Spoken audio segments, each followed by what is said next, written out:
So hi everybody, this is Cammie again, and I'm in the kitchen. Tonight I'm going to make a double chocolate chip pound cake, and it is so good. It's the perfect dessert for a potluck, for holiday, I just need some chocolate. My son actually always requests it for his birthday instead of a birthday cake. It is just that good. Anyway, and it's easy too. That's the best thing, is that it's just got a few ingredients, stuff that you probably have, and if you don't, any grocery store will have it. The recipe comes from, my sister actually contributed it years ago. Someone at her work had made it, and you know, then she brought it into the family, and we all love it. But anyway, about 10 years ago, we made a Bearden cookbook. That's my maiden name. And anyway, I was kind of the head over that, and everyone in the family contributed recipes.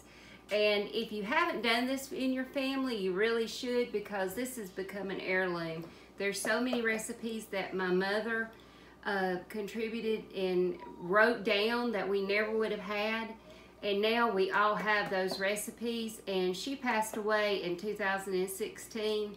And so that's just really a blessing to have those recipes that she used to make for us, and also recipes from my grandmother and grandfather that she remembered and wrote down. And so now we have those too. Anyway, if you haven't made something like this, really good idea.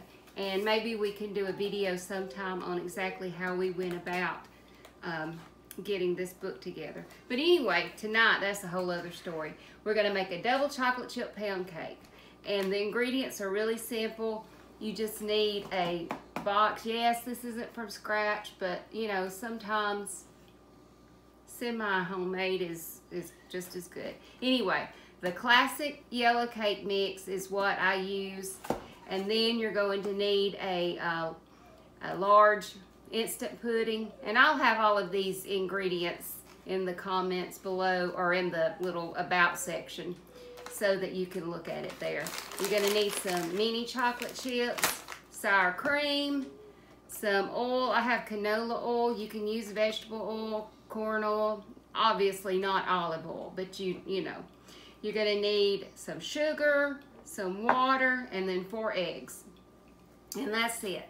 So let me get all of these over to my handy dandy mixer that I call Sassy, because she's red and she's just that way, you know, and that's just her name.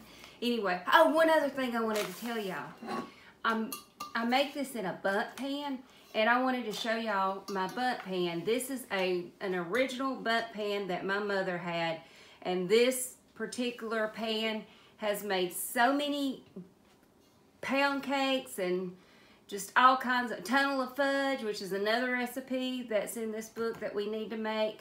And I don't know if you can see on the back, I'll show you though. It says Bundt, and it's from the Northland Aluminum Products Incorporated, which is the original Bundt maker of the Bundt pan. So this is an original I have, and it's old, it's got scratches. If anybody knows how I can kind of help the outside of it some, I'm not sure if you kind of work with it the same way as cast iron, or if it takes some other, you know, something you have to do to it. But anyway, if you'd let me know in the comments any ideas that you have, you'd really help me out, because I want to preserve it, you know, as long as it can be preserved, and it should be one of those things that lasts forever. Anyway, let me get over to Sassy, and then we'll work on this recipe. See you in a minute. Okay, one thing before we go over to Sassy, I need to get this greased up. Now, used to, I would have used like shortening and flour, but I found if you just have a really good spray, and P.S. I'm not using my butter wrappers for this, because that would take all the butter wrappers I have plus more. It's a Bundt pan. And rosebuds in the background, y'all. Anyway, so I'm using coconut oil, which is perfect. It's a perfect spray. And this is the Greenwise coconut oil spray, you know, made with organic coconut oil. anyway, non-stick. I'm going to use it in place of and there's a picture of it. I'm going to use this in place of the flour and Crisco. So I'm going to spray this real good, and then we'll, like I said, go over to see Sassy. Be back in a minute.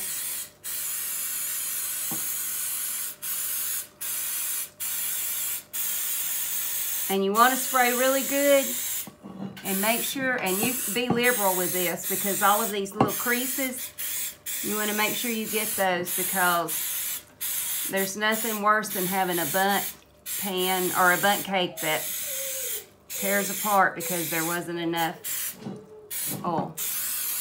Anyway, I think I got it all. So there you go. I know that's liberal, but that's how we want our pan to look. Okay. Okay, so here we are over at Sassy. Sassy, meet the friends. Friends, meet Sassy. I love Sassy. Anyway, first thing we're going to do is we're going to mix the first 5 ingredients, which are, I mean, these are so easy. It's going to be that cake mix. It's going to be the pudding mix. Just dumping all of these in here. Then it's going to be the sugar, the vegetable oil, or in my case, canola oil. And then our water. And then at this point, we're just going to let Sassy do her job.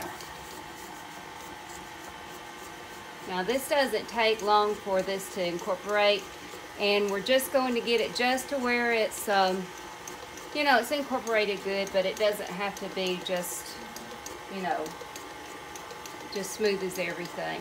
The next thing we want to do is we have our 4 eggs, and we're going to add our 4 eggs one at a time.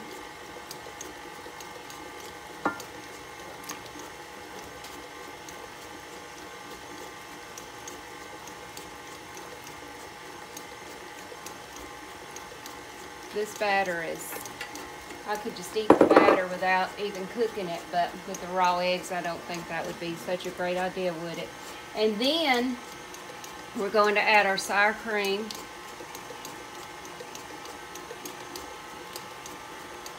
And like I said, I'll have all of the correct measurements below in the description. That way you don't have to try to write it down as you're watching. Okay? And so we've got that. And that, once we have this really good and incorporated, then we'll be ready to add our chocolate chips. Now I am going to take this time and just kind of scrape down my bowl. Get all of the goodness that gets stuck on the sides. I'm sorry, my elbow is in the way. This is not the most graceful way to make a video, but, you know. Okay. All that's incorporated. And there we go.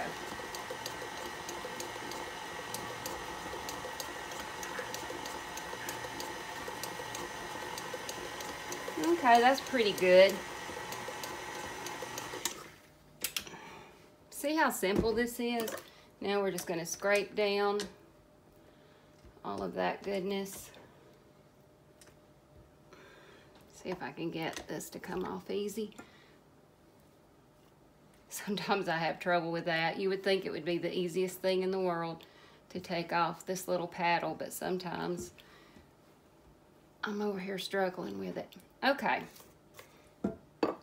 Now, the only other thing we have to do is add in our little mini chocolate chips. And the recipe calls for 6 ounces, and 3/4 cup is what got me about half the package. So I'm going to continue to mix this in real good, and then I'll meet you back over at the Bundt pan, and we'll fill it up and get it going. And just pour it in the Bundt pan. pan. Now, when you pour your mixture, you kind of want to make sure that you go all the way around and that you distribute it equal. Because you know, about an equal amount. You don't want a lopsided bundt cake. And use that spatula. To me, a spatula is one of the best common kitchen tools that you can have, because with a spatula you can get one more muffin, or you can get just a little bit more of the whatever your batter is, and you can spread that in there. And you know, sometimes, you know, if you're trying to be frugal, you need to be able to get everything out of the bowl that you can. You don't want to waste anything, you know. Sometimes if you have a large family, you need that extra muffin, or you need, you know, one more biscuit, or, you know, that little bit of extra whatever. So anyway, what I do, I use my spatula, and then I'm just going to kind of just spread it around evenly. You want to make sure that I've got everything good. You don't have to get rid of those on the top, little extra bits, but you can. So all I'm going to do now is just, I've got the oven preheated to 350. This needs to go in there for a whole hour. So if you're wanting chocolate in 10 minutes or 15 minutes, then you need to go make some brownies, because this has got to have an hour, and it's worth it. It's worth every bit of the wait. So I'm going to put this in the oven, 350 for an hour, and then what you're going to do, because I'm not going to make you wait for this, but you let it cool completely. And after, you're going to invert it, you know, and you're going to put it on your cake plate or your plate, however you're going to display it. And then you're going to let it cool completely. And then you can, if you want to, you can sprinkle some sifted powdered sugar on it, and that is wonderful. You can eat it blunt, you know, just plain without anything on it, but the powdered sugar really does add something to it. But the key is you want to make sure that this is totally cool, because if you don't, that powdered sugar is just going to just absorb the moisture, and it's just going to look like, this is going to look like globs of stuff on there. This is really good with vanilla ice cream. It's really good. You could eat it with fruit, with whipped cream, you know, some kind of topping like that. But really, just get you a piece and grab it in your hands and just go about your business and eat it like that, and it's wonderful. One thing else, another thing that I wanted to tell you is that you can actually play with this recipe. This is the original recipe, but you could also, which I've done this before, and my sister has done this before also, you can change the cake mix. I have used a, like just you know, a chocolate cake mix, or orange, or, you know, just whatever cake mix you want to use. And you can also change the pudding mix. I have used pistachio pudding before. I've used vanilla before. You know, just whatever you want to use of the instant kind. And also you can change what kind of chips you use. So once you start playing around with a recipe, you'll find that you can come up with all kinds of variations. It's really a versatile recipe, and you know, sometimes you have some people who just don't like chocolate, so that's a good option for them. I don't know who doesn't like chocolate, but there are people who they just don't like chocolate, but they're not in my family. Anyway, I'm gonna go get my cake going and let it cool and get some confectioner sugar on it. So I hope you all have a wonderful evening. I've got biscuits to make next, so you know, maybe if you want to, you can come along that ride with me too. But anyway, y'all have a blessed day, and if you wouldn't mind, if you'd give me a like, share, subscribe, and click the notification button, I sure would appreciate it. I'd really like to grow this channel. And if you have friends or family that you think would enjoy this recipe or any of the other videos, please share with them. I really would appreciate it. And if you have any comments on how I can get this in a little bit better shape on the outside, drop me a comment. Thanks guys.